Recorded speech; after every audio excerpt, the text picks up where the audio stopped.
Since Russia's invasion of Ukraine began, nations of the North Atlantic Treaty Organization, or NATO alliance, have stood by Ukraine. They've shown support in various ways, with many sending vital arms packages to the country, helping it to fend off repeated Russian attacks. However, despite the pleas of Ukrainian President Volodymyr Zelensky, Ukraine has not been allowed to join the alliance and enjoy all the benefits membership brings. But that's going to change. At a recent summit involving multiple key European leaders, as well as the NATO Secretary General Mark Rutte, leaders strongly reiterated their support for Ukraine's future in NATO, reaffirming that the country will eventually join the alliance despite any objections from Russian President Vladimir Putin. The news came from the Bucharest 9 and Northern European Summit in the Lithuanian capital of Vilnius on June 2nd. Those in attendance included leaders from several Northern European nations like Sweden and Finland, as well as representatives from all 9 members of the Bucharest 9 or B9 organization. B9 formed in 2015 in Bucharest, Romania, unifying 9 member nations: Bulgaria, the Czech Republic, Estonia, Hungary, Latvia, Lithuania, Poland, Romania and Slovakia.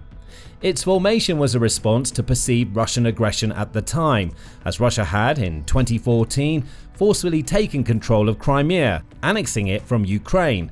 Understandably, the B9 nations, all of which are geographically and historically close to Russia, were concerned that their territory could be targeted in the future, so decided to join forces, hosting regular meetings, sharing information, and so on. This particular summit was organized to allow the B9 and Northern European nations to align their respective security positions, strengthen cooperation along the eastern flank of NATO, and talk about how they might continue supporting and aiding Ukraine ahead of the upcoming NATO summit, scheduled to take place at The Hague from June 24 to 26. President Zelensky was also in attendance, and a large part of the discussions focused on Ukraine and its future. After hearing from Zelensky and discussing with one another, the B9 and Northern European leaders were in complete agreement.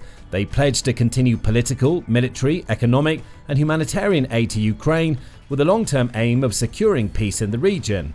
The summit chairs, including the President of the Republic of Lithuania, Gitanas Nausėda, President of the Republic of Poland, Andrzej Duda, and President of Romania, Nicolae Dan, all later shared a detailed statement outlining what was discussed during the meeting and what conclusions the various leaders came to. The statement repeatedly highlighted the ever-present threat that Russia poses and the importance of a strong and unified NATO pushback against Putin.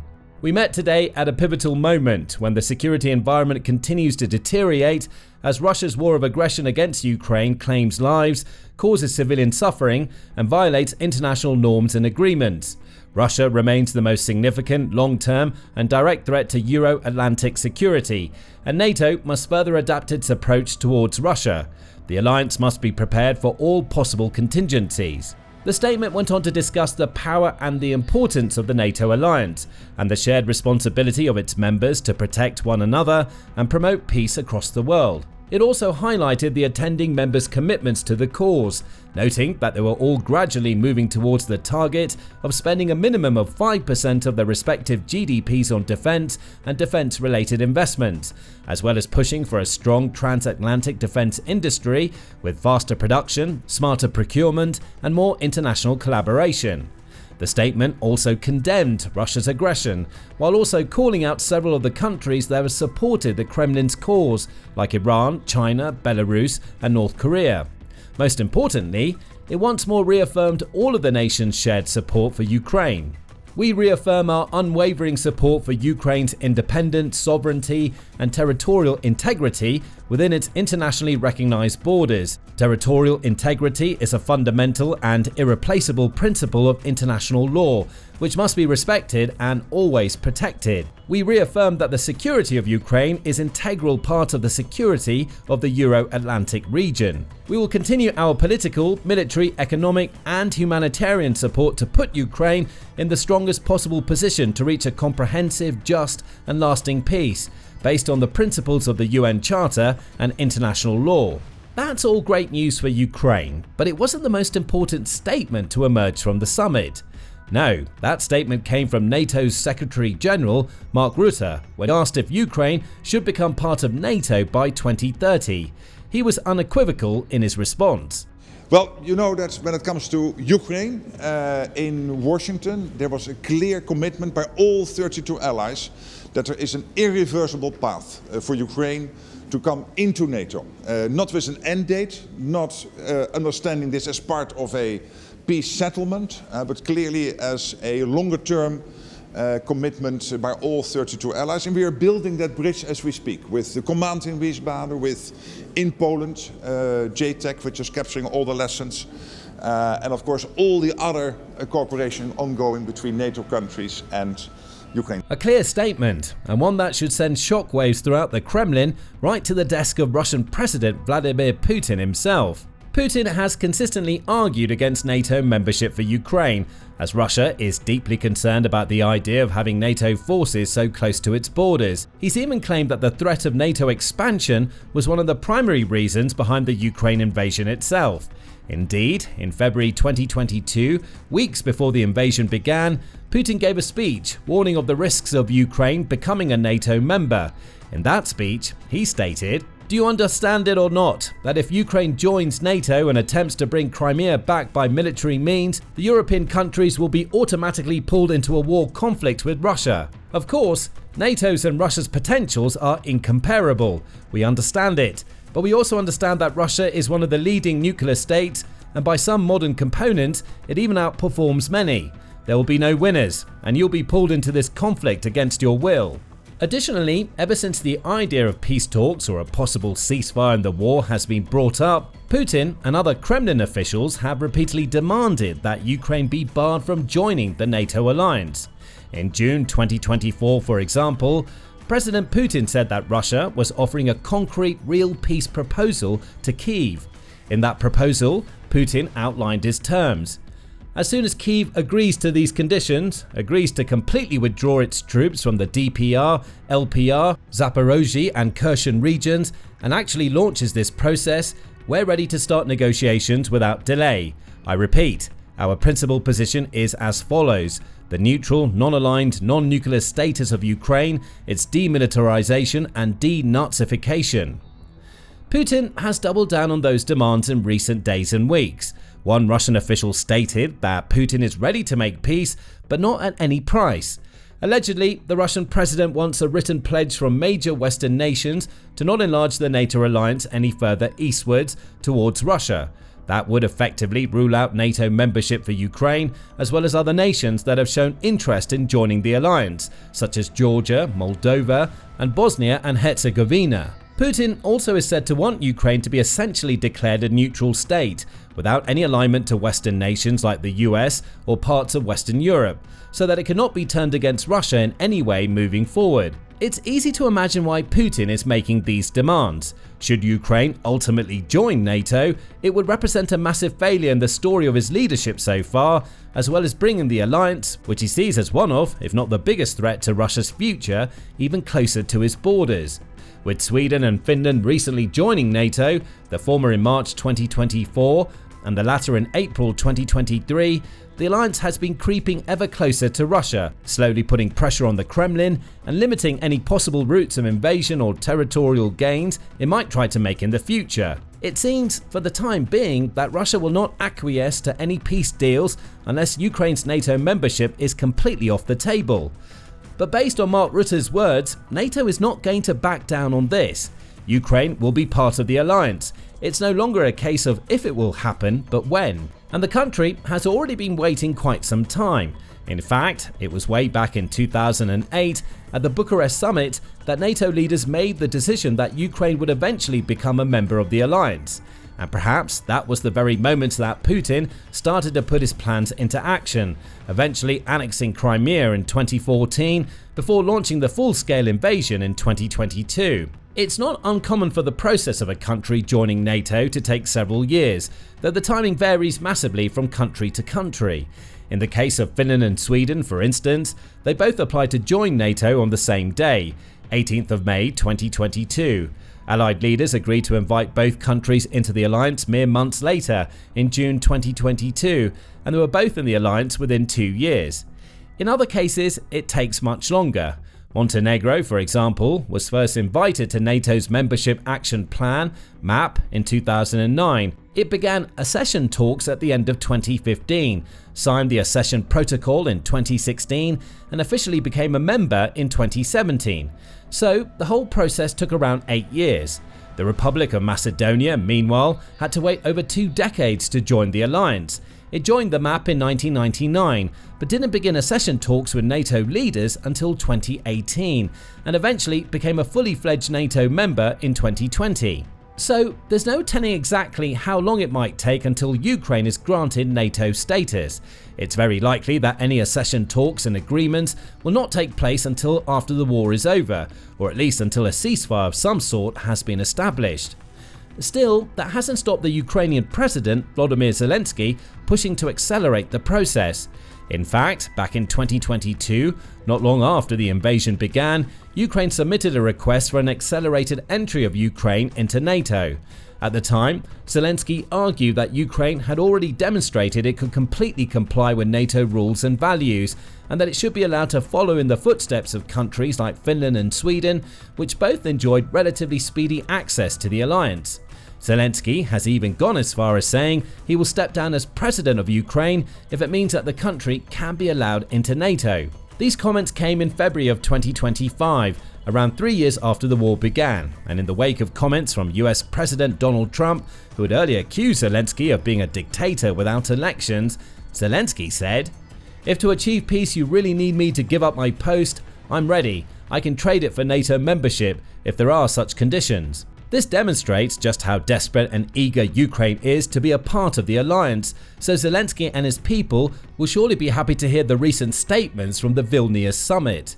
And it's no exaggeration at all to say that NATO membership would be a game changer for Ukraine. The country would instantly enjoy a whole host of new benefits, protections, and much stronger connections with allies across the Western world.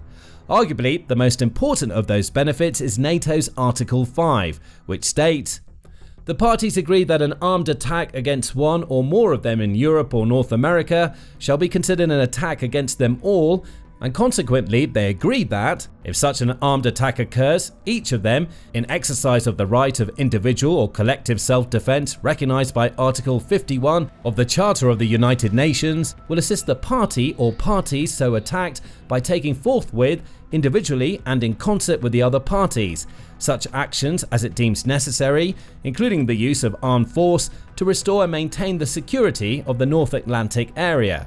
So in a nutshell, it means that any attack on any NATO member is seen as an attack on the entire alliance, and the entire alliance will respond in full. So, had Ukraine already been in NATO at the time of Russia's invasion in February 2022, it would have been seen as war on NATO, and every member from the US to the UK, France, Germany, and all of the other allied nations would retaliate, fighting side by side with Ukraine as a collective force to counter Russia's aggression. Indeed, with the colossal amounts of firepower on the NATO side, led by the world's most powerful military force, the United States, Russia would likely have never even contemplated the idea of invading Ukraine in the first place, despite President Putin's bluster and boasting. The truth of the matter is that Russia is no match for NATO. Even at a time when Russia has ramped up military recruitment, even going as far as offering up to $40,000 payments to those who joined the fight, and plans to expand its army up to 1.5 million active duty members, it's a comparatively small force when put side by side with NATO,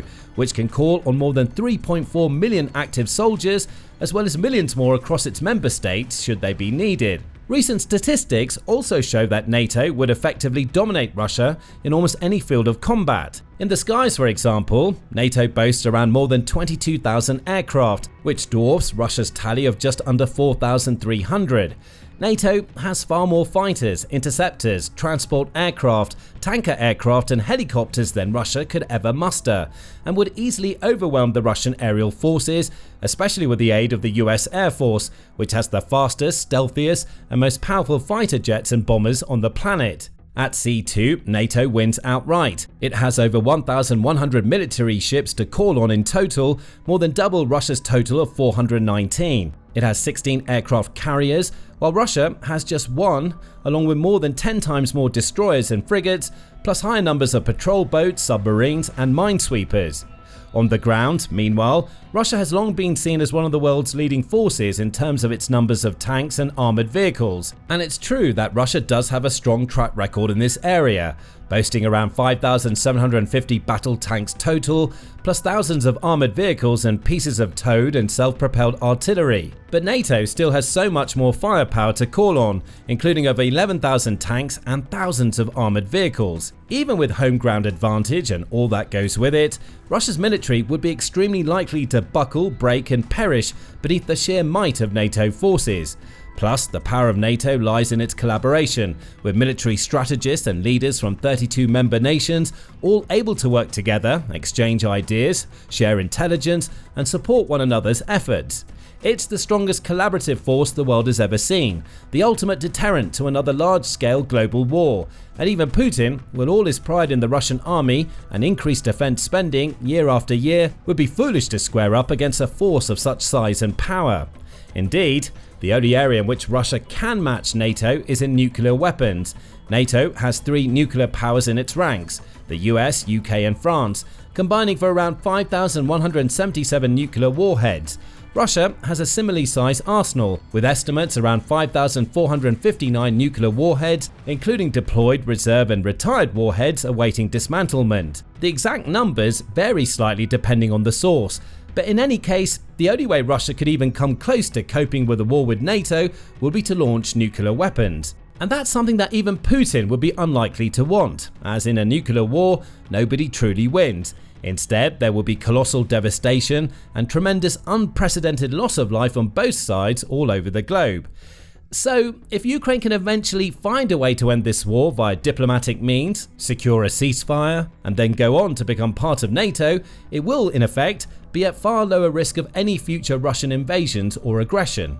Russia, meanwhile, would have to deal with the fact that almost its entire eastern border, stretching from Finland in the north past Estonia, Latvia and down to Ukraine in the south, would be made up of NATO nations and completely off limits in regard to any military maneuvers.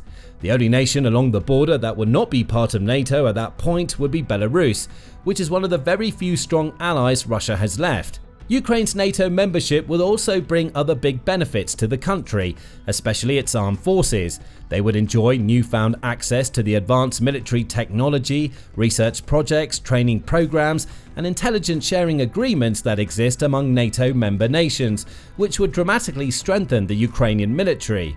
The country would also be expected to uphold NATO standards in defense spending, investment and modernization, which could bring some much needed upgrades in case of future attacks. There would likely be an economic boost too. If Ukraine was part of NATO, other countries would be likely to do more business with it, as the country would be seen as a more stable and secure trading partner, without the ever-present threat of further Russian aggression. Ukraine's people would inevitably benefit from major investments and trade deals, bolstering the quality of life among the people and helping Ukraine grow on the global stage, exerting more influence and perhaps even becoming part of other unions or alliances like the EU at some stage. In short, it would be hugely beneficial across the board, and even though Russia would surely continue to argue against it, NATO should remain steadfast in its pledge to bring Ukraine into the alliance as soon as the time is right. Now, for further details on exactly how a war between NATO and Russia might play out and which side would win, check out our hour-by-hour breakdown. And don't forget to subscribe to The Military Show for more trusted, in-depth daily updates on the war in Ukraine and other important geopolitical events from across the globe.